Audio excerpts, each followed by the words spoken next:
آج کے دور میں کچھ ممبر ایسے ہیں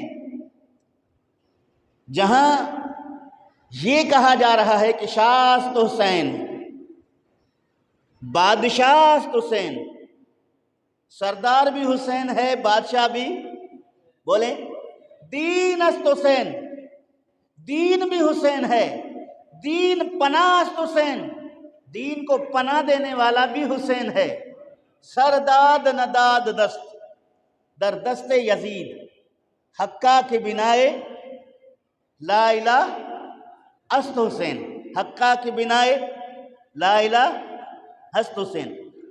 یہ کوئی معمولی شاعر کا شعر نہیں ہے، یہ حضرت خواجگاں خواجہ معین الدین اجمیری رحمت اللہ تعالی علیہ شیخ الہند کے اشعار ہیں، ولی کامل کے اشعار ہیں۔ وہ فرماتے حقہ کی بنائے لا الہ است حسین۔ یہ حقیقت ہے کہ حضرت امام حسین نے لا الہ کی بنیاد کو مضبوط کرنے والا ہے۔ اور دوسری طرف یہ بھی ہے، یہ بھی سنیں، دوسری طرف یہ بھی ہے، یہ بھی منبر و محراب کے وارث، یہ بھی جبہ اور دستار زیب تن کیے ہوئے لوگ ہیں، اور بڑے ڈنکے کے چوٹ جناب توہین آمیز کلمات کے ساتھ اہل بیت اطہار کی شان میں گستاخی کرتے ہیں۔ بنیاد لا الہ تو ہوتا ہے خود رسول۔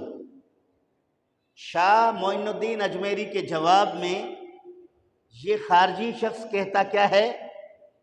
بنیاد لا الہ تو ہوتا ہے خود رسول، نانے کی جا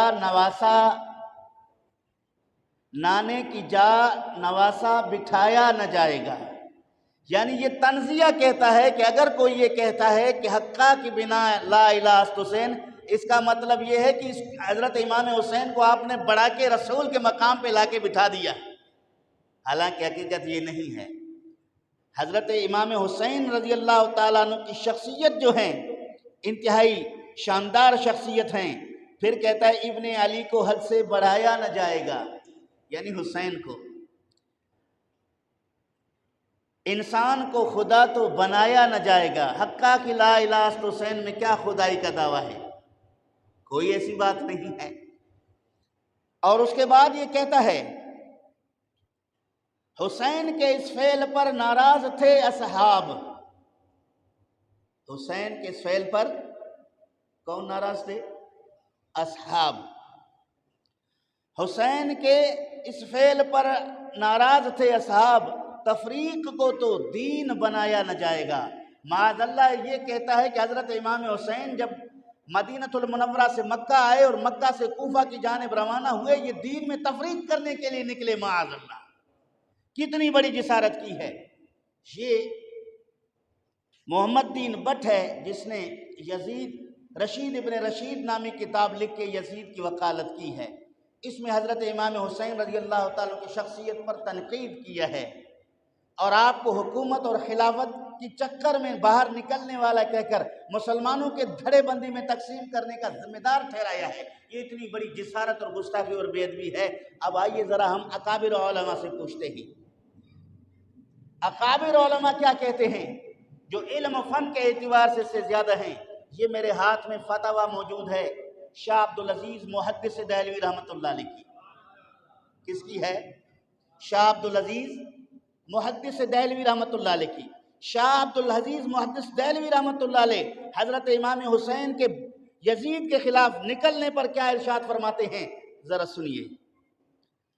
فرماتے ہیں خروج حضرت امام حسین علیہ السلام، توجہ، خروج امام حسین علیہ السلام بنا بر دعوی خلافت راشدہ پیغامبر کی بمروسی 30 سال منقضی گشت نبود۔ فرماتے ہیں کہ حضرت امام حسین کا یزید کے خلاف نکلنا اس خلافت کو حاصل کرنے کے لیے نہ تھا جس کو رسول کریم صلی اللہ علیہ وسلم نے 30 سال تک کہا، 30 سال تک خلافت ہے، اس کے بعد مملوکیت اور بادشاہت ہے۔ کیوں نکلے تھے؟ فرمایا بلکہ بنا بر تخلیص رعیہ از دست ظالم بود۔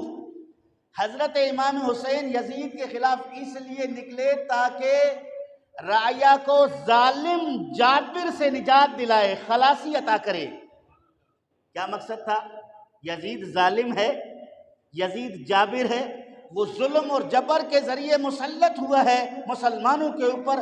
اب کوفے کے مسلمان مجھے خط لکھ کر دعوت دے رہے ہیں، مجھ پر فرض ہے کہ میں ظالم کو ان کے خلاف علم جہاد بلند کر کے مظلوم رعیہ کو رعایت نجات دلاؤں۔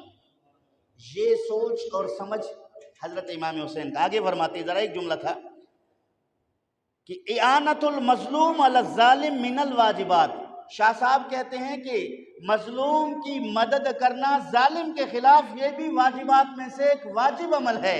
یعنی حضرت امام حسین جس نیت سے جا رہے تھے کہ یزید کے تسلط کو توڑ کر مظلوم رعیہ کو اسے نجات دلایا جائے، یہ اعانت مظلوم تھا جو کہ حضرت امام حسین رضی اللہ تعالیٰ عنہ پر واجب۔ سمجھ گئے؟ کتنی پیاری بات کرتے ہیں۔ آگے فرماتے ہیں، آنچ در مشکات ثابت است کہ حضرت صلی اللہ علیہ وسلم از بغا و خروج ہر بادشاہ وقت اگرچ ظالم باشد منع فرمود۔ پھر مغالطہ کو دور کرتے ہوئے کہا ہے کہ اگرچ وہ حدیث جو مشکات شریف کے اندر موجود ہے، نبی کریم صلی اللہ تعالیٰ علیہ وسلم نے کسی ظالم بادشاہ کے خلاف بغاوت کے لیے نکلنے سے منع کیا ہے، اب اس حدیث کا جواب دیتے ہیں۔ فرماتے ہیں کہ پس در آن وقت است کہ آن ظالم بادشاہ بلا منازع و مزاحم تسلط تام پیدا کردہ باشد۔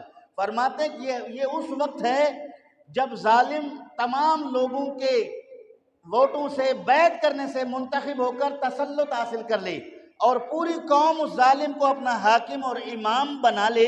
جب سب کے سب اس کو حاکم اور امام بنا لیں گے تو پھر کسی ایک کو اس کے خلاف اٹھ کھڑے ہونے کی اجازت نہیں ہے، چونکہ اس سے فتنہ اور فساد پیدا ہوتا ہے۔ لیکن یہاں یزید کا معاملہ اس طرح نہیں ہے، یزید کا معاملہ اس طرح نہیں ہے۔ فرماتے ہیں کہ وہنوز اہل مدینہ، اہل مکہ، اہل کوفہ بتسلط یزید پلید راضی نہ شدہ بودن۔ فرماتے ہیں کہ اس وقت یزید کے حکومت سے، یزید کو اپنا حاکم ماننے سے اہل مدینہ، مدینہ کے لوگ، کوفہ کے لوگ، مکہ کے لوگ اس کے تسلط سے راضی نہیں تھے، اس کے حکومت سے راضی۔ کوفے والے بھی راضی نہیں تھے، مکہ والے بھی راضی نہیں تھے، مدینہ والے مسلمان بھی راضی نہیں تھے۔ اس پر حضرت علی شیر خدا رضی اللہ تعالیٰ عنہ خلیفہ رہا۔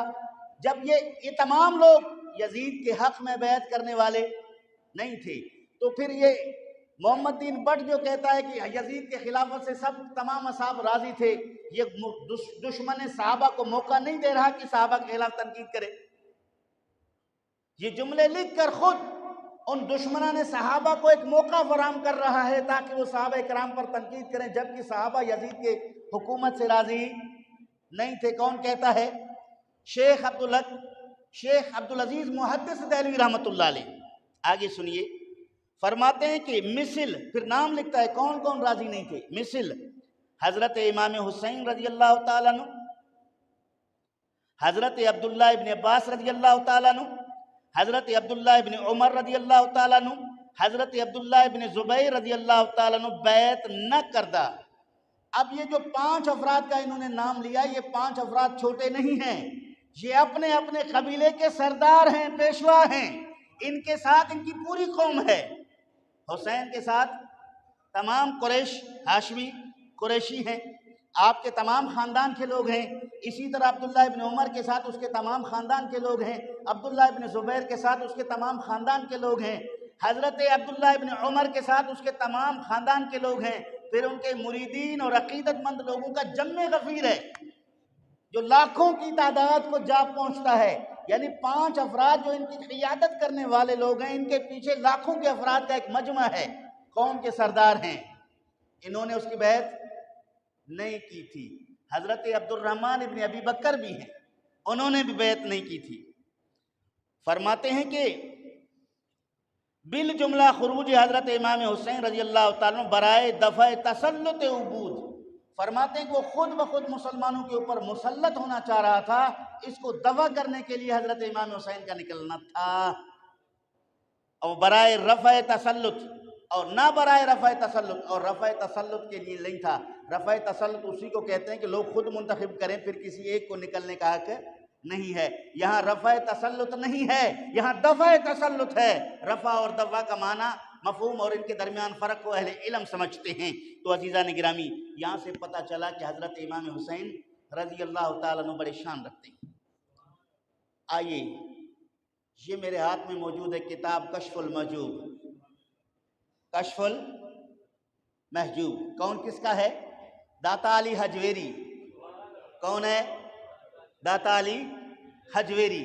گنج بخش فیض عالم، مظہر نور خدا، ناقصاں را پیر کامل، کاملہ را رہنما، داتا علی حجویری رحمت اللہ علیہ یہاں بیان فرماتے ہیں اہل بیت کے فضائل میں، ذرا سنیے۔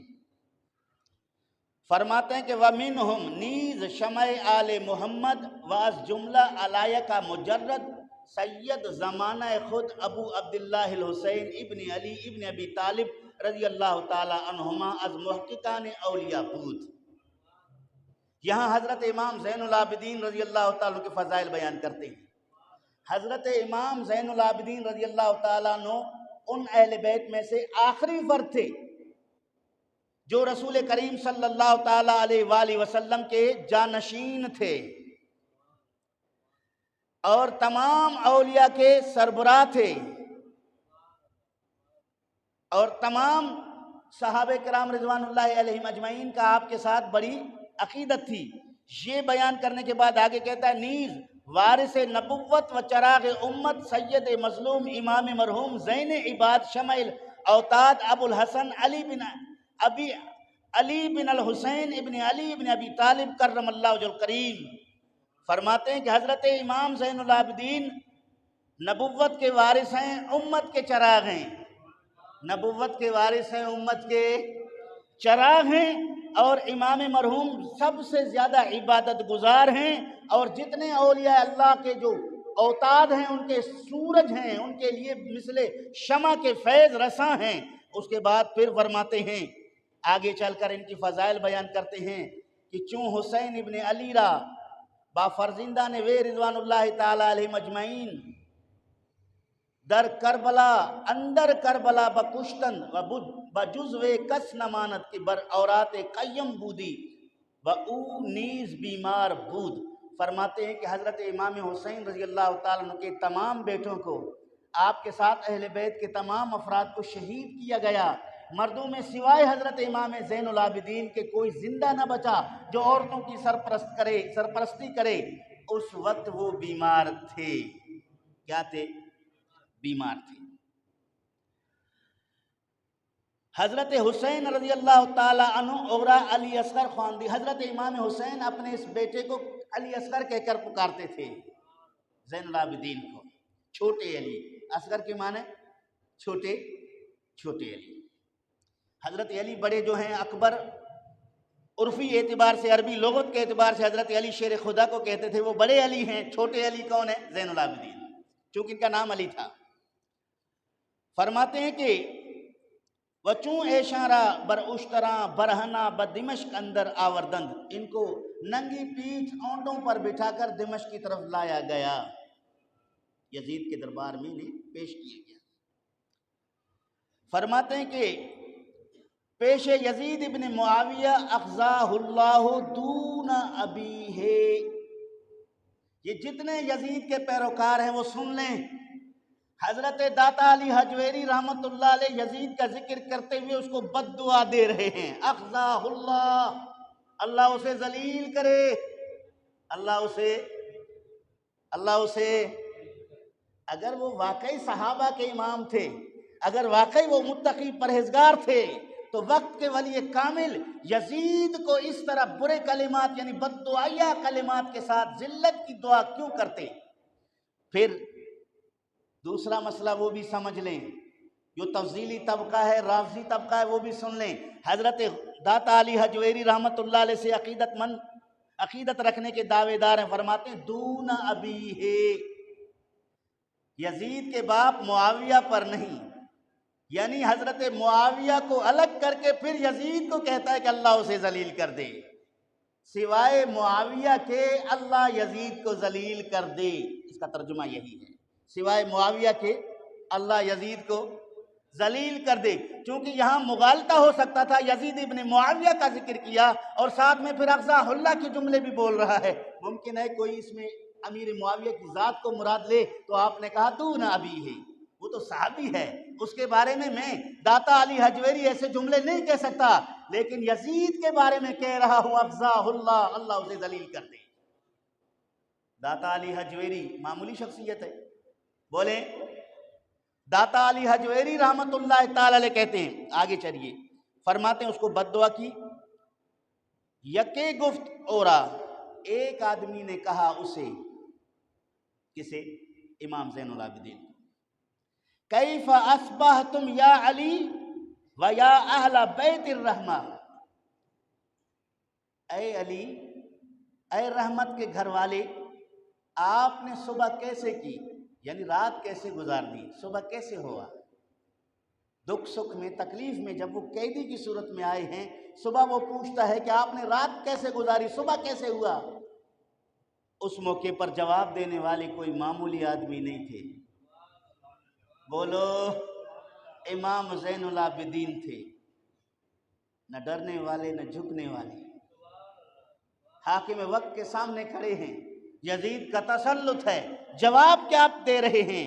فرماتے ہیں قال اصبحنا من قومنا بمنزلت قوم موسیٰ من آل فرعون یذبحون ابناءہم ویستحیون نساءہم فلا ندری صباحنا من مسائنا وہذا من حقیقت بلائنا۔ فرماتے کیا پوچھتے ہو مجھ سے کہ میں نے صبح کیسے کی؟ میری صبح اس طرح ہوئی جس طرح موسیٰ علیہ السلام کے قوم کی صبح فرعون کی قوم میں ہوئی۔ فرعونیوں نے حضرت موسیٰ علیہ السلام کے قوم پر ظلم ڈھائے اور ان کے لڑکوں کو، بچوں کو ذبح کیا اور ان کے عورتوں کو زندہ چھوڑا، یعنی جو کام فرعونیوں نے بنی اسرائیل پر کیا وہی کام یزیدیوں نے ہم پر کیا۔ دوسرے لفظوں میں اس کا مطلب یہ ہے جو کام فرعونیوں نے بنی اسرائیل پہ کیا وہی کام یزیدیوں نے ہم پر کیا، کوئی فرق نہیں ہے۔ اور فرماتے ہیں کہ ہم نہیں جانتے کہ ہمارا صبح کیسے ہوتا ہے اور شام کیسے ہوتی ہے۔ اتنے سارے گھر کے افراد شہید ہوں، پھر اس سے پوچھو کہ رات کیسے گزری ہے تو کیا جانتا ہے وہ تو اسی غم کی طرف متوجہ ہیں۔ فرماتے ہیں اس کے باوجود ہم صبر کرتے ہیں۔ تو یہ داتا علی حجویری کا یہ اس کا اردو ترجمہ ہے۔ اس اردو ترجمہ میں بھی یہی ساری باتیں موجود، وہ فارسی والا، یہ اردو کا ترجمہ ہے۔ اس کے بعد پھر لکھتا ہے کہ حضرت امام زین العابدین رضی اللہ تعالیٰ عنہ مکہ مکرمہ میں حرم شریف میں داخل ہوئے، مطاف میں داخل ہوئے، آپ نے طواف کرنا چاہا اور آپ کے طواف کرنے کے لیے لوگوں نے آپ کو جگہ دی۔ جب آپ نے چاہا کہ حجر اسود کو بوسہ دوں، بڑے کثیر ہجوم میں لوگوں نے آپ کو راستہ دے دیا۔ حضرت امام زین العابدین رضی اللہ تعالیٰ عنہ حجر اسود کو بوسہ دیے۔ بوسہ دینے کے بعد وہاں ایک شام سے حاکم آیا ہوا تھا، ہشام بن عبد المالک بن مروان، اس نے کافی کوشش کی کہ اسے موقع مل جائے حجر اسود کو بوسہ دے، لیکن لوگوں نے اسے راستہ نہیں دیا۔ حاکم ہے، بادشاہ ہے، لیکن راستہ اس کو نہیں دیا۔ اور حضرت امام زین العابدین بادشاہ اور حاکم نہیں ہیں، لیکن لوگوں نے احتراماً پورا راستہ چھوڑ دیا۔ ہر کسی حاکم وڈیرے کی چودھری سردار کے چمچے ہوتے اس کے ایک چمچے نے کہا، شامی شخص نے ہشام بن عبد المالک سے کہا کہ آپ امیر المومنین ہیں، یعنی بادشاہ ہیں، اور آپ جب حجر اسود کو چومنا چاہتے ہیں آپ کو راستہ نہیں ملتا۔ میں نے دیکھا کہ ایک نوجوان، خوبرو نوجوان، خوبصورت جوان کو خوبصورت لباس زیب تن کیے ہوئے، خوشبوؤں سے لباس معطر ہے، جب وہ اندر آیا تو لوگوں نے اس کو راستہ دے دیا، آرام کے ساتھ اس نے حجر اسود کو بوسہ دے دیا۔ ہشام نے دیکھا کہ یہ میرے ساتھی ہیں، اس نے میری یہاں حیثیت، وہ قد دیکھا کہ مکے والوں نے کس طرح میری تعظیم کی ہے، ممکن ہے کہ یہ شام میں جا کر یہ بات بیان کر دے۔ اس موقع پر اس نے کہا کہ میں اسے نہیں جانتا، میں اس کو بولو، میں اس کو ہشام الگ جانتا تھا، لیکن کہا میں اس کو نہیں جانتا کہ کون ہے۔ اس موقع پر ایک شاعر موجود ہے فرزدق، اس نے کہا ہشام تو نہیں جانتا، میں اسے جانتا ہوں، اس کو میں جانتا ہوں یہ کون ہے۔ آئیے اس کا تعارف میں کراتا ہوں، پھر اس نے تعارف کیا کرایا ذرا سنیے۔ کہا ھذا الذی تعرف البطھا وطاطہ والبیت یعرفہ والحل والحرم۔ فرماتے ہیں یہ وہ ہیں جس کے قدموں کے نشان کو مکہ معظمہ حل و حرم شناخت کرتے ہیں۔ قدموں کے نشان کو بھی مکہ اور حرم کے لوگ جانتے ہیں، ان کے قدموں کے نشان کو تلاش کرتے ہیں، اتنے شاندار شخصیت ہیں۔ ھذا ابن خیر عباد اللہ کلہم، یہ اللہ رب العالمین کے تمام بندوں میں بہترین بندے کے بیٹے ہیں، یعنی حضرت محمد مصطفیٰ صلی اللہ علیہ وسلم۔ ھذا التقی النقی الظاہر العلم، یہ متقی پرہیزگار پاکیزہ صاف صاف نشان رکھتے ہیں۔ امام زین العابدین کی تعریف کی۔ ھذا ابن فاطمۃ الزہرا ان کنت جاہلہ بجدہ انبیاء اللہ قد ختموا، یہ حضرت فاطمۃ الزہرا کے لخت جگر ہیں، ان کے نانا جان خاتم الانبیاء ہیں۔ اگرچہ تو اس کو نہیں جانتا، یبین نور الدجا عن نور طلعتہ، جس کے پیشانی سے چمکتے ہوئے نور کی شعاعیں برآمد ہو رہی ہیں، جس کی پیشانی سے نور کی لاٹیں نکل رہی ہیں، شعاعیں نکل رہی ہیں۔ کالشمس ینجاب عن اشراقها الظلم، جیسے سورج طلوع ہوتا ہے اندھیری جگہوں میں، جب سورج کی کرنیں پڑتی ہیں تو وہاں وہ اندھیری جگہ جو ہے وہ روشن ہو جاتے ہیں، اسی طرح امام حسین کے یہ فرزند حضرت امام زین العابدین کے چہرے عطر سے نور کے شعاعیں نکل رہی ہیں، جس سے کالے دل منور ہو جاتے ہیں۔ اللہ اکبر کبیرہ۔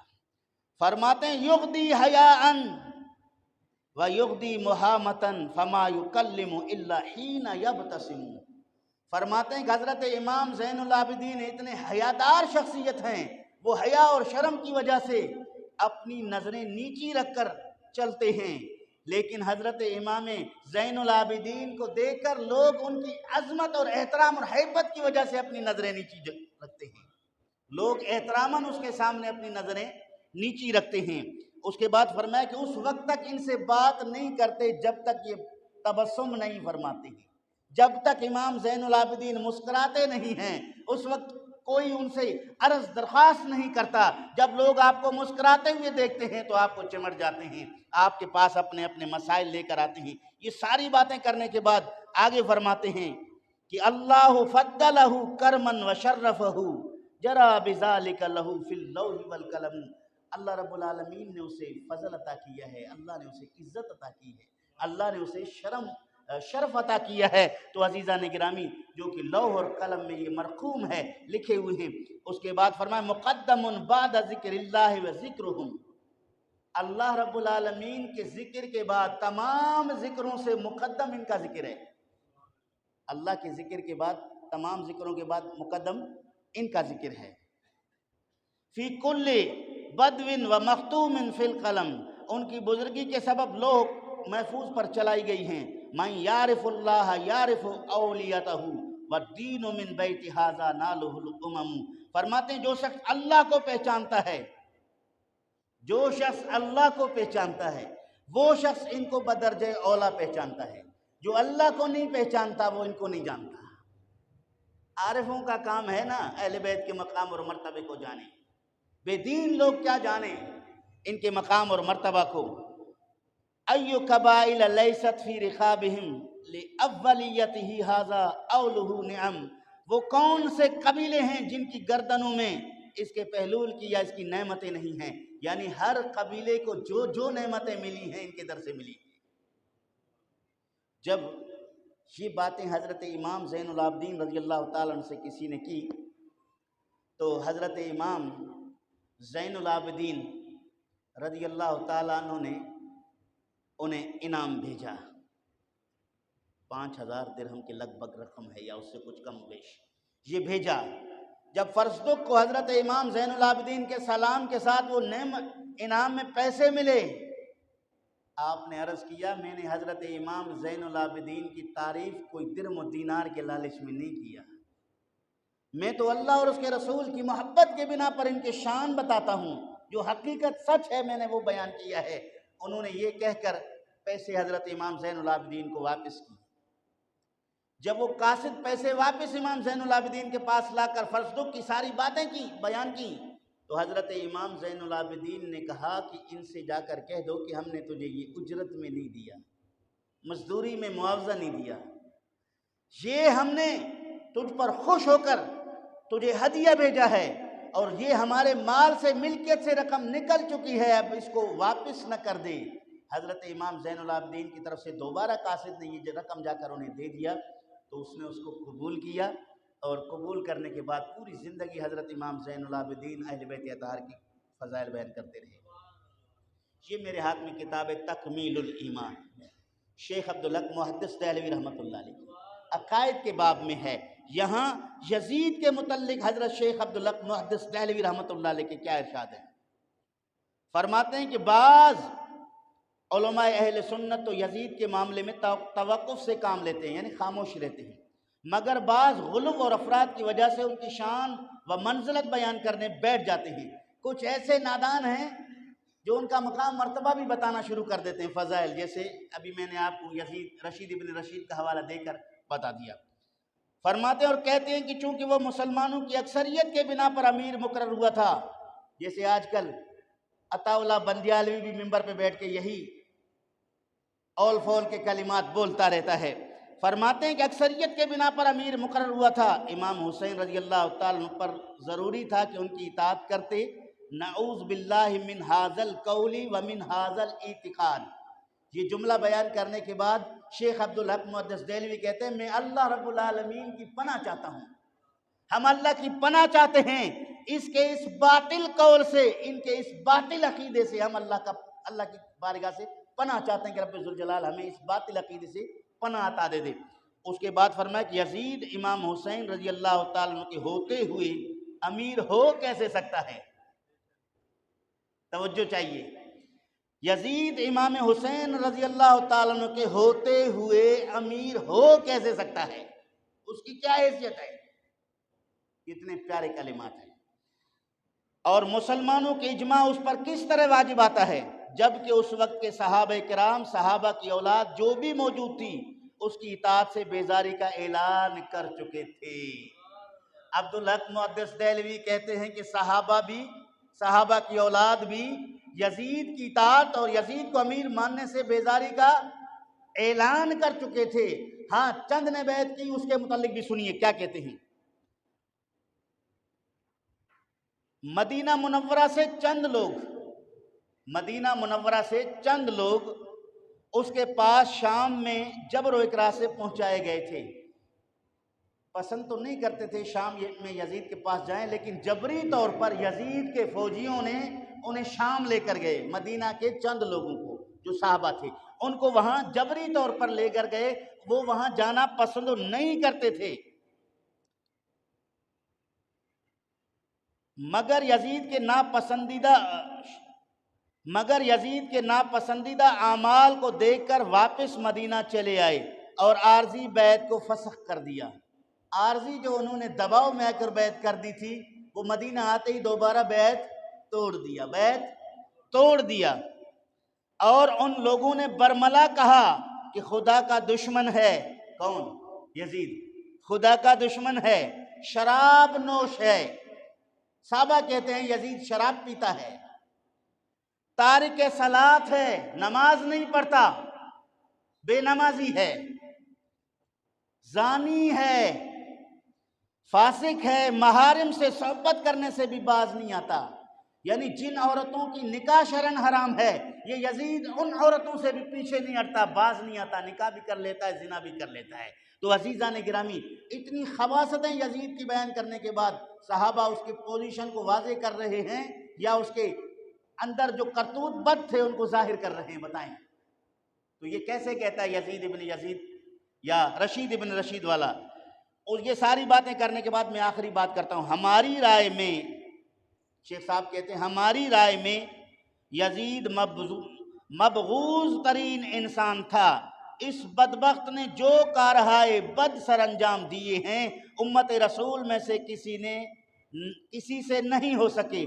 شہادت حسین اہانت اہل بیت سے فارغ ہو کر اس بدبخت نے مدینہ منورہ پر لشکر کشی کی اور اس مقدس شہر کی بے حرمتی کے بعد اہل مدینہ کے خون سے ہاتھ رنگے اور باقی ماندہ صحابہ رسول تابعین اس کے تیغ و ستم کے نظر ہو گئے۔ مدینہ منورہ کی تخریب کے بعد اس نے مکہ معظمہ کی تباہی کا حکم دیا۔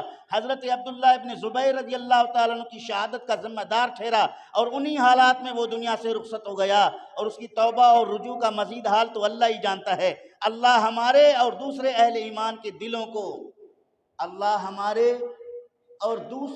ایمان کے دلوں کو یزید کی محبت و الفت، اس کے مددگاروں اور معاونین کی معاونست اور ان تمام لوگوں کی دوستی جو اہل بیت نبوی کے بدخواہ رہے ہیں، ان کے حقوق کو پائمال کرتے آئے ہیں، ان سے محبت اور صدق عقیدت سے محروم رہے ہیں، سے محفوظ اور مامون رکھے۔ دعا کر رہے ہیں کہ اللہ ہمیں یزید اور ان کے معاونین کی محبت اللہ ہمیں نہ دے، ہمیں محفوظ رکھے۔ تو شیخ صاحب تو یہ ساری بات عبدالحق محدث دہلوی رحمۃ اللہ علیہ کرتے ہیں۔ اہل علم موجود ہیں تو جذب القلوب الی دیار المحبوب کا مطالعہ بھی کریں۔ اگر مزید آپ کو حوالہ جات چاہیے تو آپ کو اگر حوالہ جات چاہیے تو وہ تاریخ الخلفاء کو بھی پڑھیے، البدایہ والنہایہ کو بھی پڑھیے، تاریخ الکامل کو بھی پڑھیے۔ آپ کو پتہ چلے گا کہ یزید کے متعلق علماء اور صلحاء، اولیاء، صحابہ، تابعین، تبع تابعین کے کیا حال ہیں۔ اور علماء دیوبند کے مدارس میں شرح عقائد نصفی پڑھایا جاتا ہے۔ علامہ تفتازانی رحمۃ اللہ علیہ نے عقائد نصفی کے اندر، شرح عقائد کے اندر کیا کچھ ارشاد فرمایا ہے اس کو دیکھ لیں۔ اور جو پیری مریدی کرنے والے ہیں، نقشبندی سلسلہ کے لوگ مکتوبات امام ربانی کو پڑھیے کہ آپ یزید کے بارے میں کیا کہتے ہیں۔ قادریہ کے لوگ شیخ عبد القادر جیلانی رحمت رضی اللہ تعالیٰ عنہ کے کتب کا مطالعہ کریں کہ وہ کیا کہتے ہیں۔